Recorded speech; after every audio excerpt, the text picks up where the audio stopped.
దైవ మర్మములు సహోదరుడు భక్తసింగ్ గారి యొక్క అనుభవంలో దేవుడు ఆయనకు బయలుపరిచిన దైవ మర్మములు ఈ దిన భాగము ఫిబ్రవరి 13 చదువుచున్నాను. నీల ధూమ్ర రక్తవర్ణములు సన్నపు నార. నిర్గమకాండము 25వ అధ్యాయము 4వ వచనము.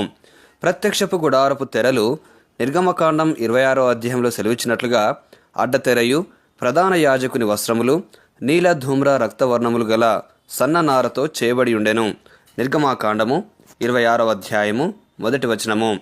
నీలిరంగు పరసంబంధమైన వాటికి గుర్తు.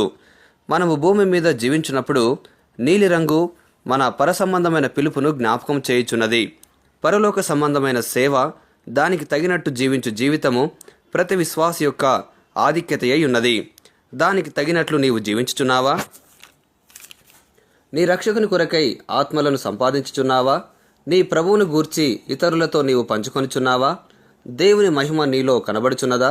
పరలోకమునకు తగినట్టు విశ్వాసంతో నీవు జీవించుచున్న జీవితమును చూచి శత్రువు ఓడించబడుచున్నాడా?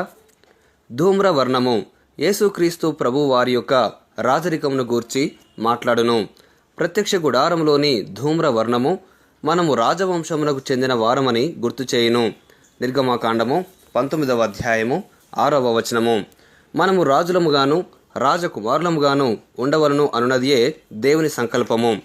రక్తవర్ణము యేసుక్రీస్తు ప్రభు రక్తము ద్వారా మనము కడుగబడుటను గూర్చి మాట్లాడును. యెషయా గ్రంథము 1వ అధ్యాయము 18వ వచనము. 1 పేతురు 1వ అధ్యాయము 19వ వచనము. 1 యోహాను 1వ అధ్యాయము 7వ వచనము. మన పాపములు రక్తము వలె ఎర్రనివైనను యేసుక్రీస్తు ప్రభు రక్తము ద్వారా అవి హిమము వలె తెల్లబడును. సన్నని నార పరిశుద్ధుల నీతి క్రియలను గూర్చి మాట్లాడును. ప్రకటన గ్రంథము 19వ అధ్యాయము 8వ వచనము. మనము యేసుక్రీస్తు ప్రభు వారి రక్తం చేత కడగబడి నీతిమంతులముగా తీర్చబడినందున ఆయన నీతిని వస్త్రముగా ధరించుకొని ఉన్నాము. ముగింపు మాటలు. నేటి దినవాక్యం ద్వారా ప్రభు మనలను ఆత్మీయంగా నడిపించి సహాయపడి సమృద్ధిగా ఆశీర్వదించునుగాక. ఆమెన్.